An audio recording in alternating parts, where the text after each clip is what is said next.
उम्रे की अदायगी के लिए 4 चीजें आपको याद रखनी हैं, जिसमें से 2 फर्ज हैं और 2 जो हैं वो वाजिब हैं। फर्ज में से अगर कोई चीज रह जाए तो उम्रा सिरे से होगा ही नहीं। वाजिब में से कोई चीज रह जाए तो दम अदा करने से वो दुरुस्त हो जाता है। इसके अंदर जो 4 चीजें शामिल हैं वो ये हैं कि मीकात या मीकात से पहले, मीकात या मीकात से पहले आप एहराम बांधेंगे, नफल अदा करके उम्रे की नीयत करेंगे और नीयत कर लेने के बाद बुलंद आवाज से 3 मर्तबा तलबिया पुकारेंगे, लब्बैक अल्लाहुम्मा लब्बैक लब्बैक ला शरीक लक लब्बैक इन्नल हम्दा वन निअमता लक वल मुल्क ला शरीक लक। ये मर्द हजरात ऊंची आवाज से पढ़ेंगे, खवातीन इसको आहिस्ता आवाज में पढ़ती हैं, तो ये आपका पहला फर्ज अदा हो जाएगा।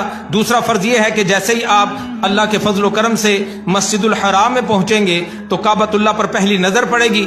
ये खास कबूलियत का वक्त होता है, अल्लाह पाक से जो चाहें अपने लिए तलब करें, उस वक्त में मांगी गई दुआ जो है वो रद्द नहीं होती। और दुआ करने के बाद आपने काबतुल्लाह का तवाफ करना है, और ये काबतुल्लाह का जो तवाफ है इसके जो 7 चक्कर हैं, ये एक तवाफ कहलाता है। 7 चक्कर लगाने के बाद जो मुकम्मल होगा एक तवाफ होगा। तवाफ जो है ये उम्रे का दूसरा फर्ज है। पहला मीकात या मीकात से पहले एहराम बांधना, तलबिया पढ़ना, नियत करना और तलबिया पढ़ना, और दूसरा जो है वो मस्जिदुल हराम में, यानी जिस वक्त आप सऊदी अरब मक्का मुकरमा में पहुंच जाएंगे तो मस्जिदुल हराम में जाके काबतुल्लाह का तवाफ करना, ये उम्रे का दूसरा।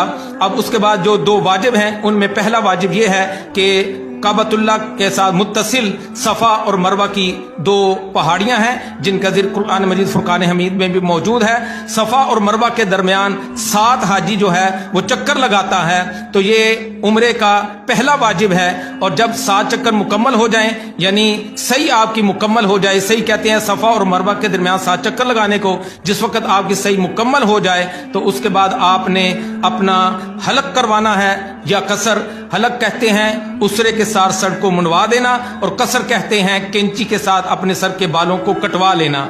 दोनों का जिक्र कुरान मजीद फुरकान हमीद में मौजूद है। हलक करवाना चाहें तो आप सल्लल्लाहु अलैहि वसल्लम की दुआ से आपको हिस्सा मिल जाएगा।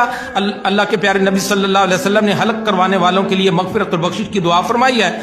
और जो कसर करवाना चाहते हैं तो वो भी दुरुस्त है, वो गलत नहीं है। जो हलक करवाना चाहें वो हलक करवा लें, जो कसर करवाना चाहते हैं वो कसर करवा लें। सफ़ा और मरवा के दरमियान 7 चक्कर लगाना ये पहला वाजिब। जब ये वाजिब मुकम्मल हो जाए तो मर्द जो है वो हलक करवाएंगे या कसर करवाएंगे, तो ये दूसरा वाजिब अदा हो जाएगा। इन 4 चीजों के साथ आपका जो उम्रे की अदायगी जो है वो इन 4 चीजों की अदायगी के बाद, इसमें बहुत सारे मसनून और मुस्तहब्बात आमाल हैं, वो आप किताबों से देखेंगे तो इंशाअल्लाह ताला आपको तफसील जो है वो उसकी मिल जाएगी।